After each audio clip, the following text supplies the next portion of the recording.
Purple Daily is daily Vikings entertainment. We just want the Vikings to win a Super Bowl before we die. I will ride with this group. Seriously, man. Please. And away we go. And away we do go. Not just on any ordinary Purple Daily. Not just a Thursday. Thursday's out. Thorsday is in. Even if Mackie is not here, he is on vacation celebrating big birthday 40. It's Zolgad, it's Declan, and it is the man who this day is now named after, Thorsday. And as usual, Thor has taken up a project that is going to make football fans absolutely salivate. But before we get to that, Declan, why don't you tell us about one of our great sponsors here on Purple Daily? Yeah, that'd be two men in a truck who helped make this move happen. And, as we get to the summertime, I know it can be complicated and you don't want to deal with moving. That's why you need to let two men in a truck handle that next move for you. Tell them Purple Daily sent you. In fact, if you can get the A team that I received and David and Artie, go ask for them as well. They did a great job. They were in and out of my house in 2 hours. What they quote is what you pay. No hidden fees, no service charges. They made the move super easy and super awesome. Great guys to talk to as well. Go to twomenandatruck.com to book that next move. Beautiful. All right, Thorsky. I basically sent you a text and Declan yesterday saying, hey, you got any topic ideas? And I was expecting, hey, let's talk about the rule changes or let's talk about this or that. You were undertaking a project back in the lab. I mean, this man never rests. You were back in the lab, the football lab. Tell me what you have concocted here and how you are going to exclusively unveil this on Purple Daily. Yeah, so I started screwing around in my spreadsheets, trying to quantify, you go back to a certain draft year. In this case, I did 1998. But from 1998 to 2020, I was trying to figure out an objective metric where we could gauge the best value picks the Vikings had made in every draft since 98 and then rank them out. I spitballed a little bit of a system here to get this done, and we'll walk through the top 15 ROI picks, at least by my spitball metrics here in a second. But just to start, that you have to get a baseline for player value if you're going to do an exercise like this. It's difficult in football, a sport which is you can't unspool the one performance from the 10 guys around them, from the context that we're in. We've talked a lot about that. It's difficult to unspool the individual player performance and then compare it to another position, right? And you do it over time. The one size fits all metric, though, that I used, if you go on Pro Football Reference and you look at the NFL draft classes, they have a cool one size fits all metric called weighted career approximate value. And it's, a number that they give out, and then you obviously add it for the career. But basically what I tried to do, especially with, you go back to 98, those guys' careers are over. And a lot of the classes, the careers are over up until you get into the fairly recent past. Now all those guys are active. So then you have the issue too of how do you compare the value of those picks when the careers are still going against the ones that are already done. So what I tried to do was go back in the draft class since 98, see the guys in those classes that had the number one career value for each of those classes, and essentially compare the Vikings guys that they got in that class, their values to that one to sort of get a percentage. Then I compared it against the slot value the Vikings used to acquire that guy in order to come up with just one ROI metric that we then ranked him by. Interesting, Thor. So is this more of a project where, because I know you sent over some of the names here, so I'm looking at them, but is this also a project where when you hit guys in the later rounds that, like, obviously it exceeds kind of the value, because some of these guys that have been late round draft picks are the ones that, end up being big stars for you, which the Vikings obviously have a deep history with? For sure. Yeah. The degree of difficulty to get up higher in these rankings goes exponentially up higher the higher that you get picked, right? Because we're just looking at the value that was extracted out of the slot. What did the slot cost? So to make the top, let's say 3 on this, and you're a first round pick, you had to have dang near a Hall of Fame career. Yes, that is foreshadowing because we do have an instance of that. But most of the guys on this list are late round guys that ended up carving out value in their career to return an enormous amount of excess value on the slot they were acquired in. Can I just stop the show for a second, Thorsky, to say I love Sure. you?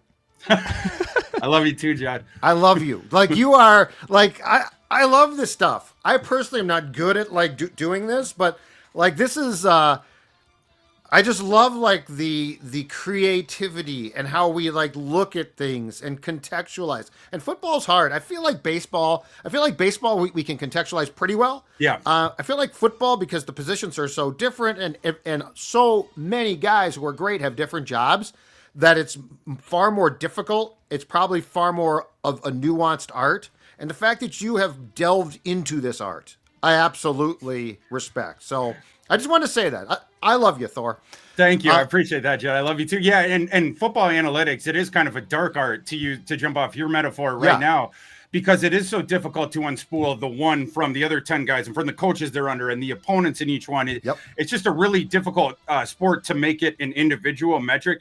Baseball, obviously, Bill James, you go back 40 years or so, Bill James, the pioneer of baseball analytics. It is super easy to unspool the individual from the team in baseball. Baseball is an individual sport that is masquerading as a team sport. And so the individual statistics, of course, because it's one-on-one matchups, right? It's pitcher against batter. All you have to do to compare across eras is just look at the offensive environments of that era to modulate it a little bit, to compare the 50s to the 90s or to the 2020s or whatever. This one's a little bit harder, but like I said, we did our best. All right, let's start at 15 and work our way to 1. So we'll stop occasionally to comment about who ranks where, but starting at 15, go ahead. Well, I hope they don't shut it off based on the name that I drop here. But again, the guys currently, the ones closer where their careers are still playing out, the degree of difficulty was higher for them as well, comparing across the eras here in terms of the value against the pick. 15 is Justin Jefferson, who by the end of the day, I think you will see him crazy higher on this list. And we have an example in the top 3 that I was alluding to before that's going to be a closer analog. But Justin Jefferson, the career value out of that slot right now, obviously pretty high. And this reflects that. He doesn't have the highest career weighted average from his draft class. Was a little bit. It's a quarterback. I'm blanking right now, but that's why, in terms of the metrics and the value against the pick right now, he comes in at 15, whereas the end of his career would be quite a bit higher. But that's where he stands right now. Mm-hmm. Where do you think, Thor, quickly, that Jefferson does want? Like, if he just continues this path for another 9 years, and he's still one of the best wide receivers in the NFL. Projecting, does he probably crack top 5? Does he, with him being a first round pick, does it kind of put a ceiling on him? I know he basically has to be a Hall of Famer, right, to really solidify some of this stuff when you're a first rounder. Yeah, the answer to this question is like, that thing it'll be the thing where it's like, when there was only one set of footprints in the sand, I knew that it was because you were carrying me through, right? It's like we have the 2 sets of footprints in the sand. Biblical. And the number 3 guy I keep alluding to, those are the set of footprints that Justin Jefferson might.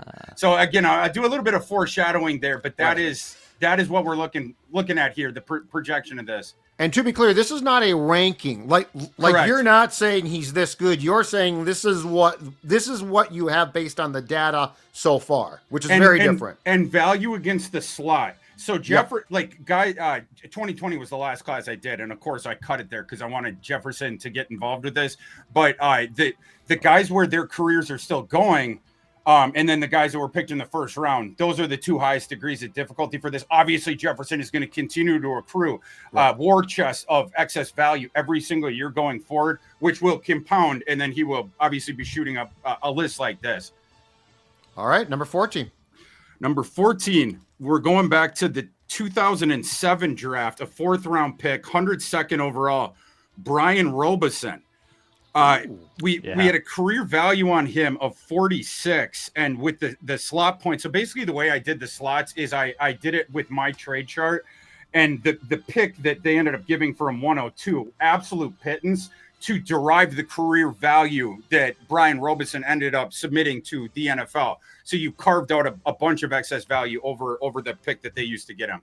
Love me some Brian Robison. The great flow, awesome hair, sacking quarterbacks. He racked up 60 sacks in his career and was someone, and Pro Football reference says this, and I believe, and I remember this being the case, a rotational guy for the first 4 years. He was not a starter because of that defensive line being so damn good. He wasn't a full-time starter until he was 28 years old. Yeah, it's crazy, the progression, and you harken back to those days of the really good defensive fronts, which the Vikings appear to be entering a new era of that now. But yeah, Brian Robison, very underrated player, had an underrated career in part because of the circumstances around him. But anytime you can yank a guy with 60 career sacks out of the 102nd slot, you're doing pretty well. In my metrics, his percentage of his career value against the top guy in his class, and then you compare it to the other guys on the Vikings, right? The pick since 1998. Robison came in 24th in those rankings, right? His percentage from the top guy in his class, and then the slot points that they used to acquire him, 73rd, right? So when you're like in the same ranking thing, so I'm ranking them out with all those picks since 98. You obviously see a big discrepancy between value given to in his career on the field against what was used to acquire him. Self-made player too. Like that dude worked his ass off to get good. He easily could have sort of been like a special teamer and a rotational. Yeah. So like that's a testament right there at 14 to hard work. Because like that guy worked and got himself really good. But like he didn't drop because of character flaws. In fact, there is a guy that dropped who played the defensive end in particular, who I'm curious if he makes this list because there were character concerns. But I mean, Brian dropped because they thought, okay, he's just a guy. And yeah, he turned out to give them a great return. So, okay, Brian Robison's 14. 13. Yes, moving to 13, same with the defensive ends. This was the year before. The Vikings in round 4 as well. Ray Edwards selected in the 2006 draft, 4th round pick, 127th overall. It's another example of a guy who grinded out a good amount of value against a pittance of a slot that was used to select him. Now, all this stuff, it's career value. It's not just value on the Vikings, but that was a solid player over several years with the Vikes. I think he was with the Vikes through the age 25 season, spent a couple years with the Falcons after that. But the amount of value that you generated, the guy ended up starting 78 NFL games in only 7 years. Again, very, very good for a 4th round selection. And he didn't have, as I recall, I think he might have gone to the Falcons at the end, but I mean, his success was all here. Yes, sure was. Yeah, it was the first 2, 4, 5 seasons was with the Vikings, and spent the last 2 years with the Falcons. I'm forgetting 2012 with the Falcons. His season was obviously cut down. It was 9 appearances, 4 starts. I'm wondering if he suffered an injury that year. Yeah, that ended his career. Yeah. I can't think back that far, but another sort of forgotten guy that was a tremendous draft pick with the the value that you ended up getting there. In the 2009 playoff run against the Saints, Ray Edwards, 2 starts, 10 tackles, 4 sacks, 6 quarterback hits, 4 tackles for a loss. Kind of a I know everyone remembers the 2009 championship game for the ending and the Favre pick, but people kind of forget a monster in those 2 games against the Cowboys and Saints. Yeah, and everyone, you think about the star players on all these teams and the 1st round picks, and that's what's discussed all spring, and then the weeks coming out of the draft and stuff. But to build championship rosters, you also have to win on the margins, particularly when you start to get boxed in because maybe you hit on the quarterback, right? Like the Kansas City Chiefs, right, with Patrick Mahomes. You hit on the quarterback. You have the degree of difficulty at the start. Now it's easy for you. You have the cheat code quarterback contract. But once you have to pay that dude, right, you run into the quarterback in the draft and he is a superstar. Then you have to pay him. Now, all of a sudden, you don't have the flexibility in free agency. So you have to draft really well. On the margins of the roster, you need to be deriving value out of this undrafted free agency as well. So this is where the importance of these late round picks and then UDFA and then extracting the value out of them. And the 4th round too is really not that late. Like the 4th round should give you players. Yeah. Like the 6th and 7th round, you sort of hope, but like the 4th round, I feel like starting late in the Spielman years, there have been a lot of just like day 3 flops. And as you're going through right now, Thor, what you're showing is there was a time period where the Vikings capitalized here.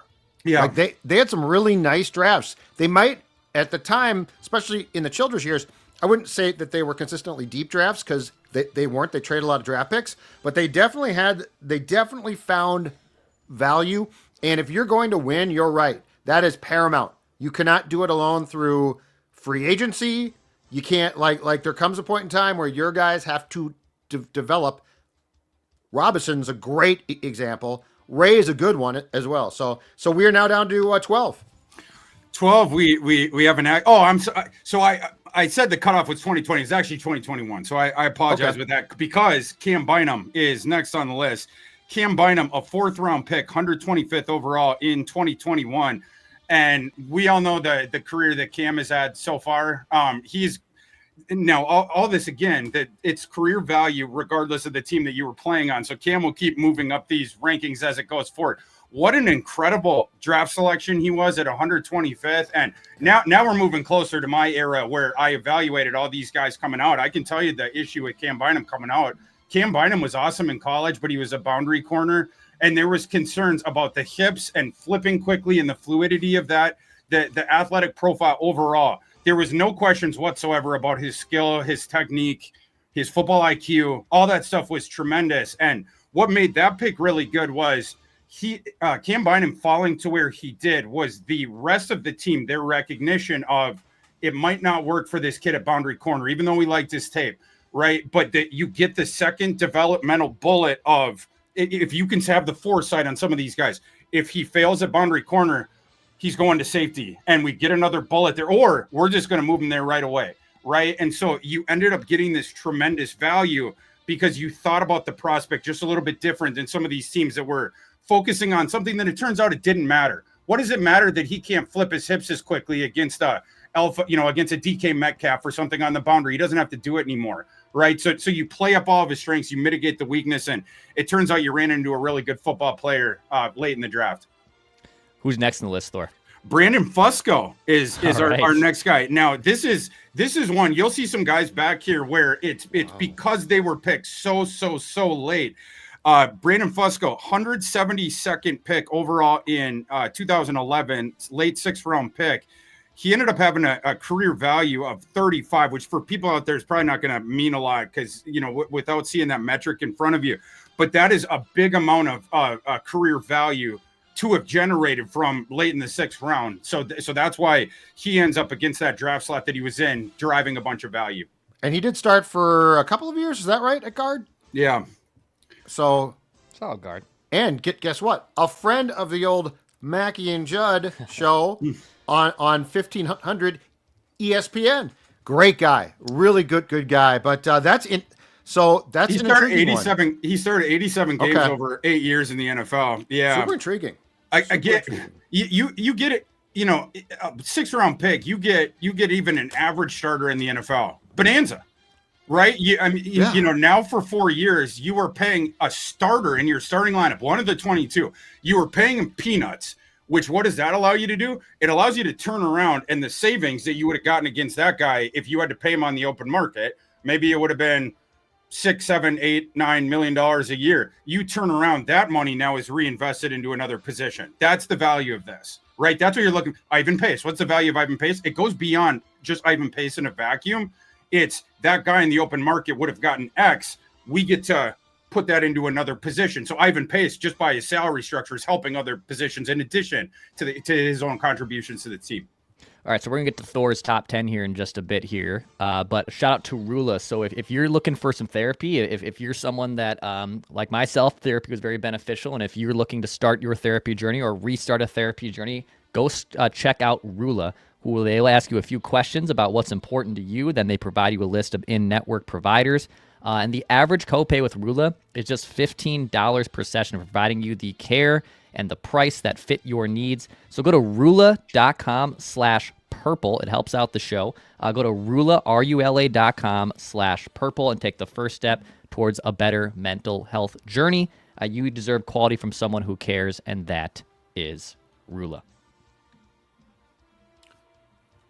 Thor, before we get to 10, I also want to tell you about my friends at MSB Plumbing, Heating, and Air. Because right now, you know what? It's nice outside, but it's going to get hot, folks. It's going to get humid, and that means, and we got a preview of this last week, that means that the AC needs to be working and working well. And if you have issues, I want you to call or contact MSP right now, because they've been in Sports Dad's house. I've talked about this a bunch of times. They've done fantastic work, and they are going to do great work for you, professional, courteous, and quick. 651-615-4292, 651-615-4292, or check out their website, callmsp.com. They're also on Facebook, so follow them on Facebook for special offers and all of that good stuff. Again, call msp.com. Make sure that air conditioning is working when it gets hot outside. All right, Thorsky, number 10.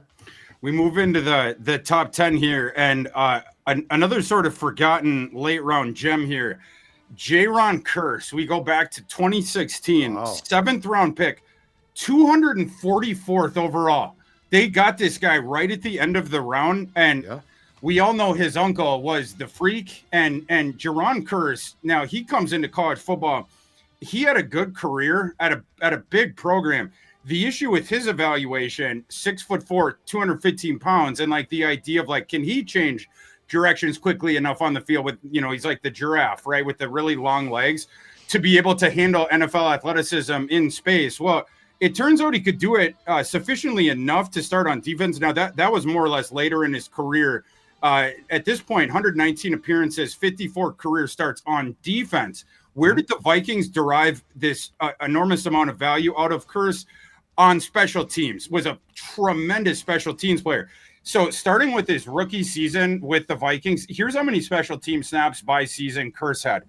So beginning with the first one, 2016, 247 just on special teams, 335 the next year, 240 the next year, 231 the year after that. And the first 3 years, his PFF grades on that special teams work was tremendous. So you got a core special teamer there with a bullet, and then a guy obviously that could be rotational and depth on defense. And once he left the Vikings, that's when he got to begin starting on defense for other teams. 1 year with Detroit, 2020, and then 3 years with Dallas. He started 13 to 15 games, all those seasons as well. But sort of underrated value that he gave the Vikings of being a tremendous core special teamer during the duration of his peanut paid late seventh round contract. And again, because I know people are probably looking at this thinking like, how is Jaron Kearse higher than guys like maybe Brian Robison or even Justin Jefferson? Again, 7th round pick, and the value he provided. Value against the slot. Yes, Yep. exactly. Yeah. And as I recall, he was blocked on Zim's defense at safety by Sendejo, correct? Yeah, they had. Yeah, But you probably should have given him a chance to should start. have given him a chance. Yeah. Because I mean, he could start, and as I remember him in Detroit. I don't remember how he played there. I want to say in Dallas he was pretty solid. He was decent. Yeah. So they probably should have said, and I know they loved Sendejo at the time, who I once saw concuss a teammate in Philadelphia in Green Bay. He hit a teammate so hard he concussed him. But all right, Jaron Kearse is 10, number 9. Number 9, 2015 draft inside linebacker Eric Kendricks, 45th overall pick. And we all know that the career that Eric Kendricks ended up having, that's what you're looking for. And you're sitting in 45th slot, guy who's going to start right away and be a solid starter. And he has been ever since. So Eric Kendricks ended up generating a lot of value there. He was a guy too who Zim took a liking to, almost as I recall this one, immediately, which is very rare for Mike. Like Mike didn't really trust, because you had to prove yourself.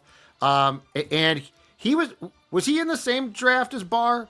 Because Barr went 8th overall. The Vikings made that trade, and those guys had played together in college and were big buddies. Barr came the year. Barr was 2014, and then 15 was Kendricks. But yeah, they on UCLA. Yep. All right, number 8. Yeah, number 8. Now this is the 2018 draft, and a guy still has been starting ever since. Basically, Brian O'Neill. 2018 second round pick, but at the very end, the 62nd slot there. If you rank out again, every Vikings draft pick since 98 and the career value that they had against the top guy in their class, Brian O'Neill was 10th in those rankings in my numbers. And then, you ended up getting him in the second round. So pretty solid for the Vikings there. Am I correct in saying that I seem to go back to that draft? I seem to remember that there were some eyebrows raised by that pick. Is that right? Yeah, because the Vikings, they had been, as you guys know, we could get into some of the names on the opposite end of this thing, but where for years they were taking the projectable offensive lineman where it's like, oh, he fell, but look at this freak athlete like Willie. I'm going to give people PTSD, but Willie Beavers or fourth TJ round Cummings pick. Oh my God. Yeah, some of those guys where like after the draft to be like, this kid's measurables were great, and it's like, yeah, but he's got no technique and he got beat like a drum in college in the ACC. And I think that was some people's like initial knee-jerk reaction to the Brian O'Neill one is like, you just did it again, except this time you used the pick that really matters. Brian O'Neill was an incredible athlete coming out of Pitt, right? When I think that was some of the PTSD too, right? It was like a similar school, whatever, but he needed technique work. And so, it's like, well, we didn't get there with the past 5 guys that fit this. How is it going to be with this guy? But obviously Brian O'Neill figured it out pretty quick in the pros. That was a guy they were able to polish it off really quick, found his home at right tackle, and he's been there ever since. All right. Number 7. Now this is, we're going back to the 7th round, 2014 here.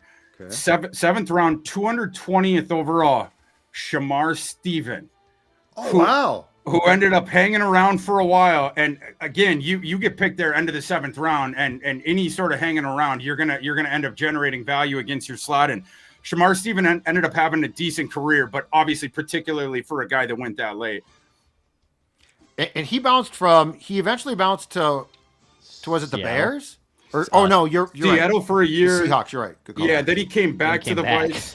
And then his last year, he followed all the front office people that have migrated to the Broncos, and that's where he finished his last year. Okay. 2021. But yeah, just, grinder guy, right? Grinder, occupier kind of a guy, but ends up having a really strong career. When you're in the late rounds, you're not, obviously you're not going to be pulling superstars from there. Finding projectable traits of this guy could fit this role for this many years, and they ended up finding one there with Shamar Stephen. This is why Spielman was always trading back, boys. This is why Rick always wanted to give up his 3rd round pick for 17 7th round picks. Number 6 as we approach the top 5. Number 6, Everson Griffin, 2010. This is the one I was waiting for. Everson Griffin, and 4th round, 100th pick overall. Yep. And obviously really, really good career for Everson Griffin. And Judd, you were setting that up, so I'll let you keep going on that one. But the reason that Everson Griffin fell, there were some questions about Everson off the field, and he ends up getting to 100th.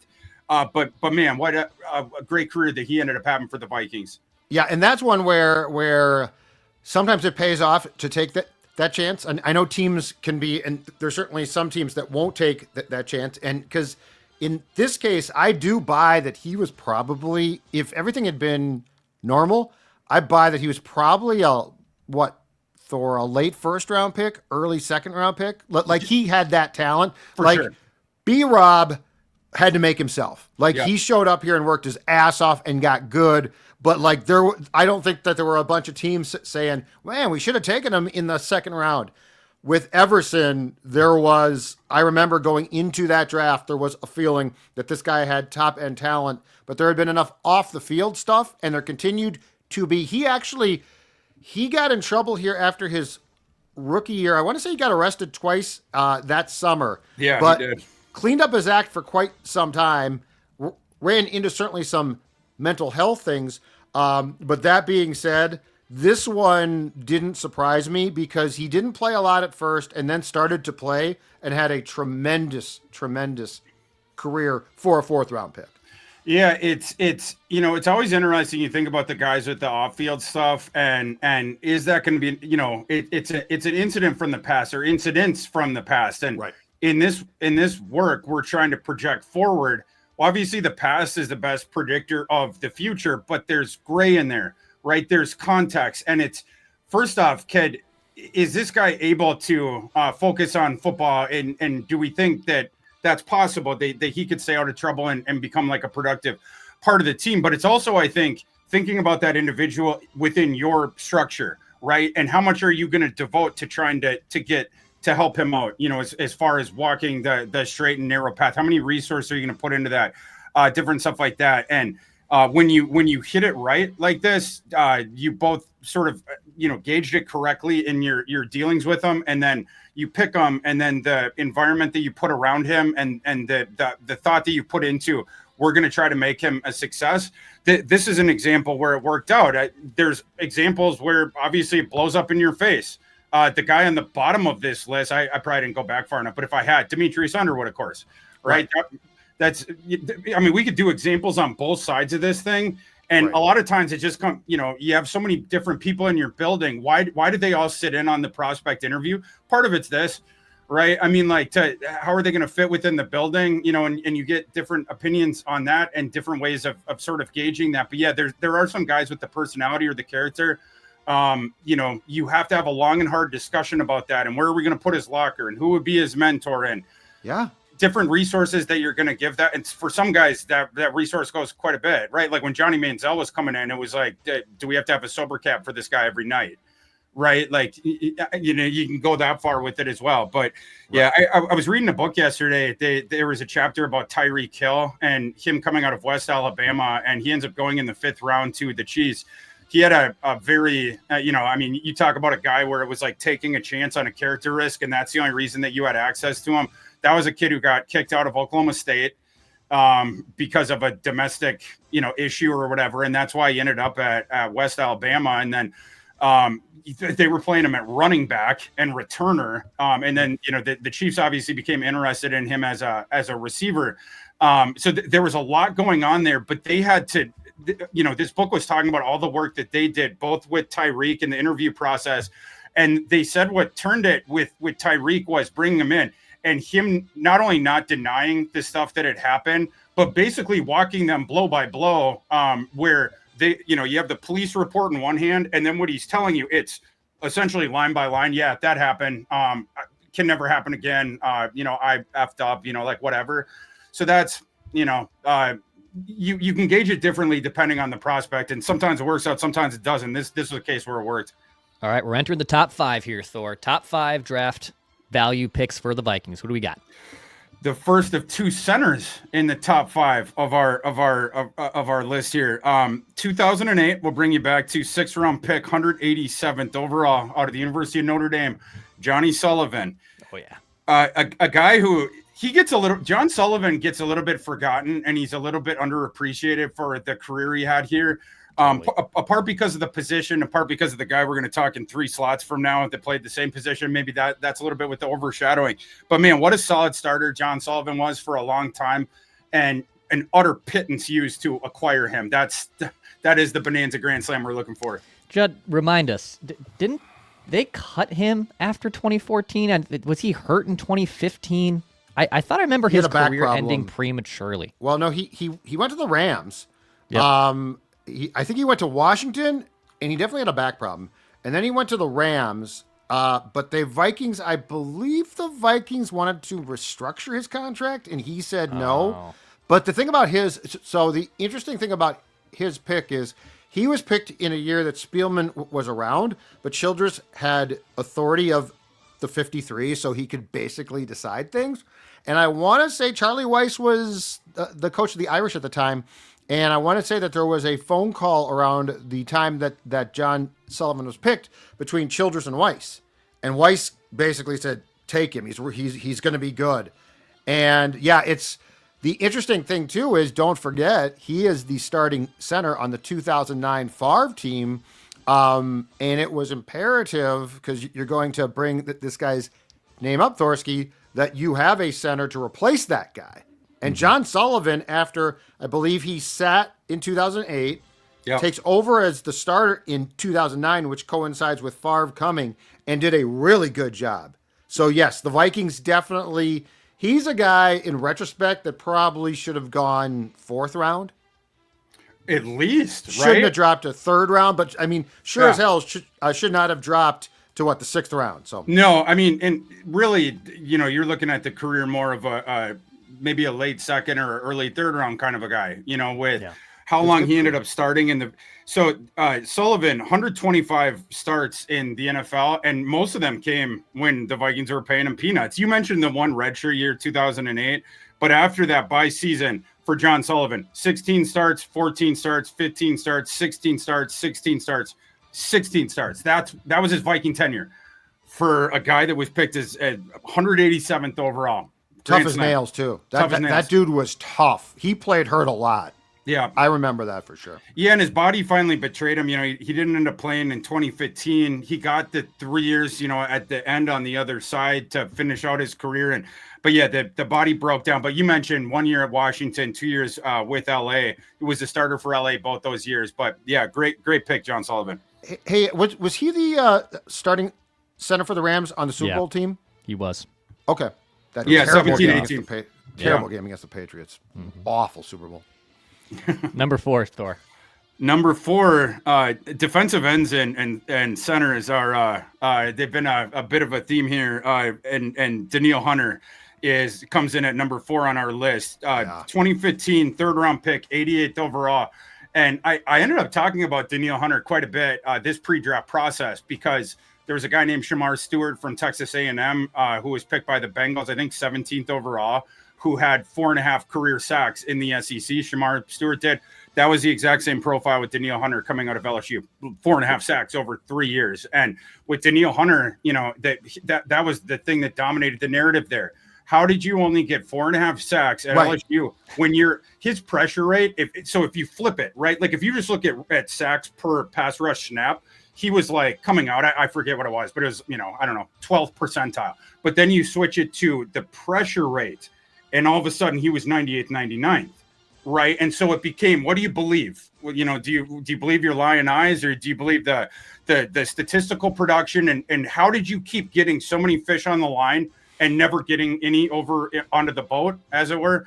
And it turns out that sacks can be flukish, right? I mean, the pressure rate is something that is sustainable year by year. We know this from analytics over the years, whereas the sack numbers, it can go up and down, right? There's contextual things there, right? Whereas just winning your pass rush rep by getting a pressure, getting a hurry, that's not as beholden to the context. So it turns out that Danielle Hunter was an insane pass rusher. There were some contextual things where the sack numbers didn't get higher at LSU, and it turned out the Vikings were benefactors for taking a chance, which is only a chance in the moment because of perception. It actually wasn't a chance, right? He was the guy that we've ended up seeing here for all, you know, up until he left for the Texans. But great reading of the room and reading of the circumstance and getting into his tape and understanding this is not the concern that other people are making it out to be. How does a scout look at that body? Like if you go and scout a game, right? How do you look at that guy, the body, and not say this guy has to be, I don't know, a second round pick? Like that's the thing that amazes me. Like that dude was, and I don't recall him being like fat in college. That dude was a specimen. To your point, the pressure stats were good. I just don't like, if you're going to send scouts to college games, I want you coming back and saying, you got to watch this guy and he should not fall far. Yeah, it depends on the projection, right? Like, and in this case, Danielle Hunter was, you know, as we call it, body beautiful. You know, I mean, like that. Yeah. He had the physical makeup that you want. He had the testing numbers that you want, and he looked the part on the field. It was just the not cashing in at the very end on these various reps. But again, you get into the game film, and they were things of like, you know, he would crash the gates right away. Now the quarterback scrambling the other way and the defensive end on the other side, even though he didn't lick the guy, he just runs into a sack because the quarterback scrambled right into his lap. Whose sack was that? My opinion, that was Danielle Hunter's. They just didn't put it on. You get into the weeds on that one. It's like, all right, this guy, he's got the length. He has the first step. He has the athleticism, and then he can bend it like Beckham, get around that edge really quick and get flat down the line and just destroy someone. And it's yeah, but you know, because it wasn't in the contextual thing with him, I could give him the benefit of the doubt. The Vikings did too. Shamar Stewart, you know, apples to apples, right? 4.5 sacks coming out of the SEC over 3 years. Ballyhooed recruit, and it's like, oh, he'll be able to do better at the next level. My read on Shamar Stewart is different. It's different than it was on Danielle Hunter. People call Shamar Stewart all process. They'd be like, oh, you know, you have this crazy high ceiling, but you have to assume some risk. when I watch him and the entire thing, you bake it all in for the evaluation. I saw Shamar Stewart as high floor, moderate ceiling, because his profile, it's north-south. Shamar Stewart is a north-south. He's a locomotive. You get the first step stuff. You get the strength stuff. He does not have the bend, the agility, the fluidity, or even the pass rushing moves of Danielle Hunter. The pressure rate also was not quite as high for Shamar Stewart. I think 60th percentile or something over the last 3 years. My whole thing with Shamar Stewart thing he's awesome at, it's run defense, which nobody talked about in his profile this year. You look at the last couple of years, he was 98th percentile PFF grade run defense, Shamar Stewart was, but the pass rushing always lagged behind. And people only bring up the sack number, just like they did with Danielle Hunter. You add in the context on both sides. My read on Hunter coming out was, it doesn't matter that he didn't have the sack numbers. It all projects, and the pressure rate will carry the day. He will continue to derive pressures in the NFL, and the sacks will come. Whereas with Shamar Stewart, I believe that his sack production was part and parcel, more or less, of the player you're going to get. He's never going to be able to bend that quick.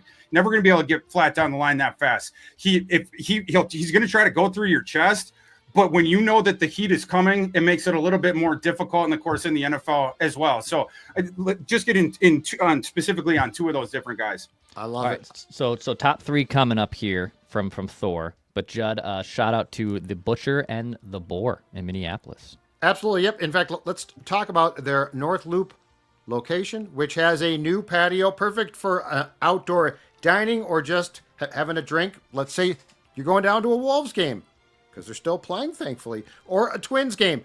Perfect for stopping by before a Twins game. Southern-style hospitality. We're talking about football players. We're talking about centers. We're talking about D linemen. You know what they love? They love good meals, and Butcher and the Boar is exactly the place to get it. House-smoked meats, hand-cut steaks, fresh seafood, a fantastic cocktail list. All of these things available at the Butcher and the Boar. And again, the massive new patio, North Loop. Check them out.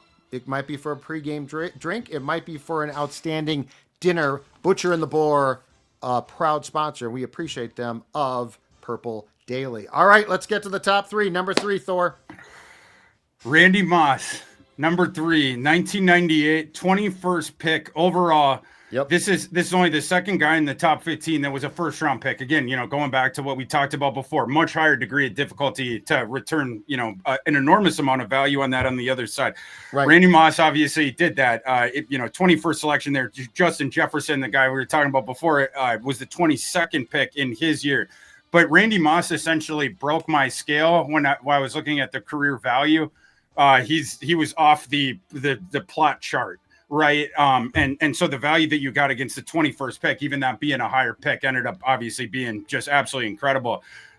What can you say about Randy Moss? It's all of our favorite players. So, and what an epic day, by the way, in 98 in April. I remember where I was that day. I was at a birthday party. Would have been was 14 years old, I guess, or 13 years old. 13 years old. Turning 14 in August. But anyhow, I remember we were at Cragen's. and Brainerd. And it was the thing, you go to Cragen's and then you're like in the swimming pool.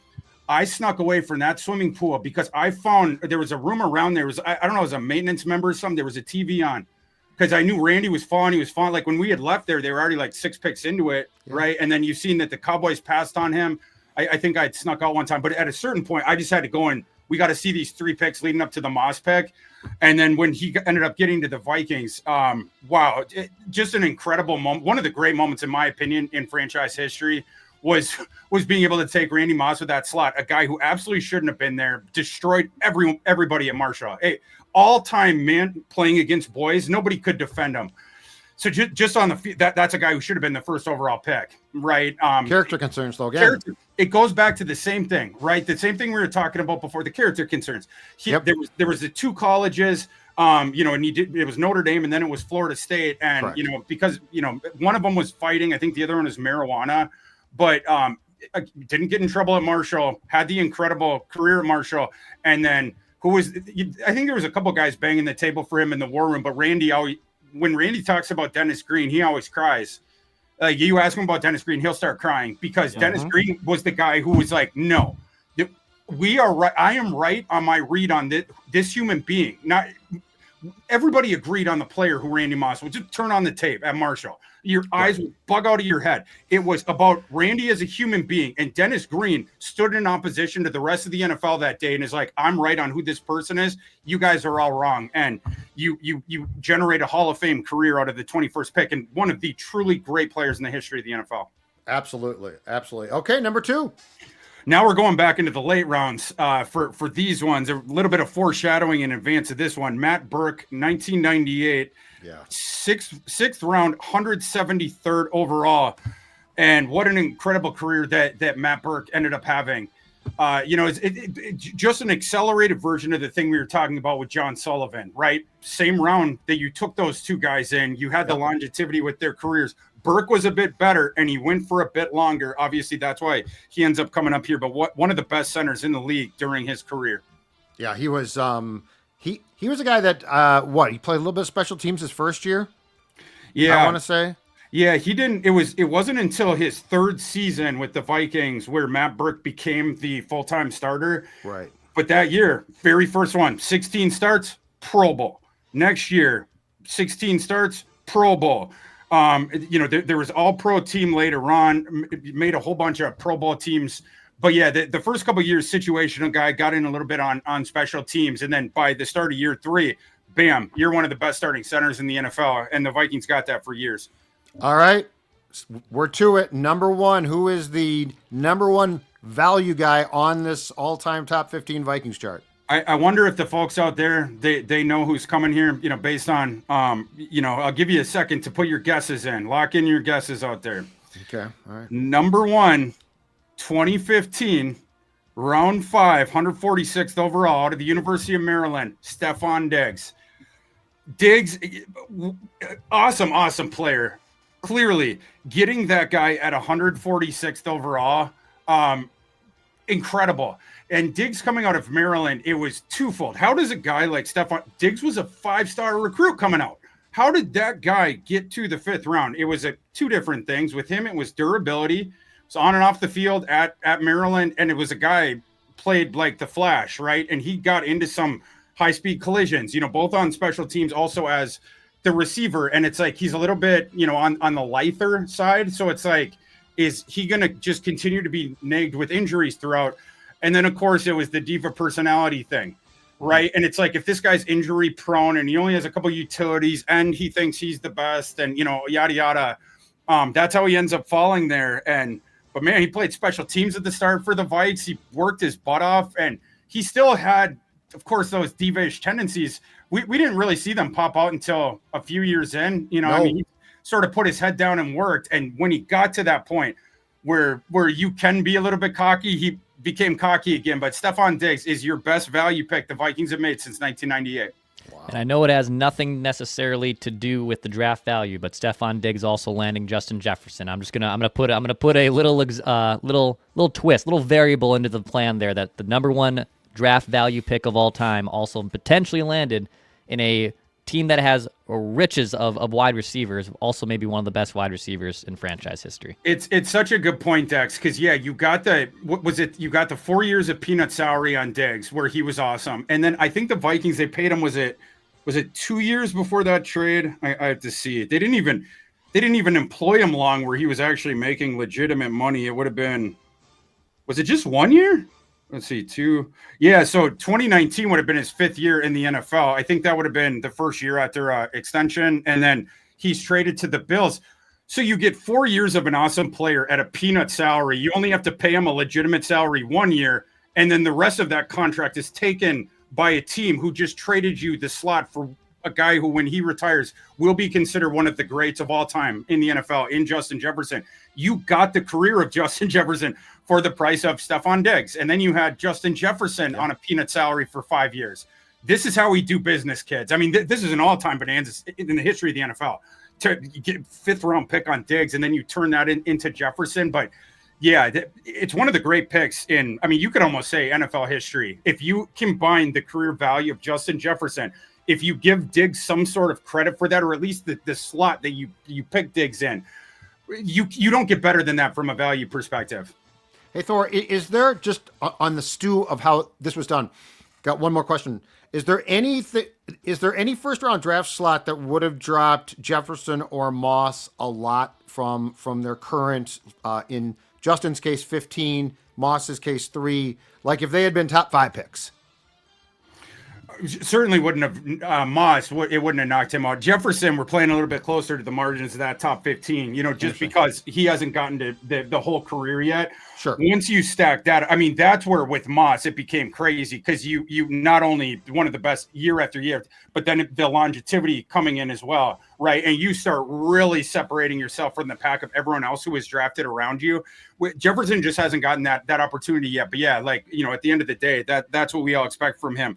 But yeah, again, with this exercise, the higher that slot, obviously, the more difficult it is to generate the excess value, on top of it. So yeah, it would have knocked those guys down a little bit if they were, say, top 5 picks, but they still would have been tremendous values against their slot. Fantastic stuff, man. This is why I love you, Thor. This is why it's Thorsday every day in my house. My man. Awesome stuff, Thorsday. Next time I'll go through the biggest bust. People would really turn that one off right away, but I don't know about that. No. I think they might not. That's really interesting. Like this is because it's founded in accurate information. I actually think this is a really intriguing thing to look at. We could, yeah. I mean, we could have some Troy Williamson talk. It's some, some of those other guys that went the other way. But yeah. I think overall, people will make fun of the Vikings, and it, annoys me too. But like on social media, the other fan base, oh, you guys never won a Super Bowl. But then you look at the thing with the winning percentage of every team, like the last 30, 40 years, Vikings are top 3, 4, 5 in that. How are you that consistently good over that long a period of time? You have to draft really well. And the Vikings have been one of the better drafting teams in the NFL for decades now. I don't even want to open that can of worms. I don't even want to go down the path of best team to not win a Super Bowl. And here's the Buccaneers, who are like the worst winning percentage of all time and have won 2 Super Bowls in this millennium, for God's sakes. Declan, if we're going to do that concept idea, we better do it this summer, because then we won't be able to use it again. That's right. And shout out to JJ McCarthy, father to be. I love Thor's tweet. You're talking about the next Cretin Durham Hall 2,000, 3,000 yard passer here in about 18 years. If Thor is not this child's godfather, something has gone very wrong. That's right. Like, I expect you fully to get the call from the McCarthys and to be there at the birth, outside, of course, the room. I don't want you inside the room, but outside the room, there's Thor. No. No one's going in the room other than JJ. Yeah, I mean, someone on Twitter put out there, hey, JJ, Thor is a good, strong Scandinavian Minnesotan name. I'm just saying, Thor McCarthy. Come on, that's not a bad quarterback name. That's a great name, Thor McCarthy. Or a really nasty defensive lineman, Thor McCarthy. That's a good sports name. 2042, throwing for 5,000 yards for Cretin Durham Hall. Every major coach in the country's around here. At Cretin, he's this kid's a 3-sport star, right? Yeah, probably. Football, basketball, baseball by then, or like lacrosse. Yeah. I well, you think that kid's not playing hockey? That kid probably. Yeah. He's in the womb right now. He's got a little hockey stick. He's in the corners. Getting the puck. He is. I love it, Thor. My gosh. Thanks, man. Thank you, Thor. We'll talk next Thursday, buddy. We appreciate you. Hey, hit the like button, subscribe button. We got a Feedback Friday tomorrow, vent line later this week. And we'll have a special Purple Access for Memorial Day on Monday as well. So we'll still have some content for you on a holiday weekend. Appreciate you guys. This is Purple Daily Vikings Entertainment, where we want to see the Vikings win a Super Bowl before we die.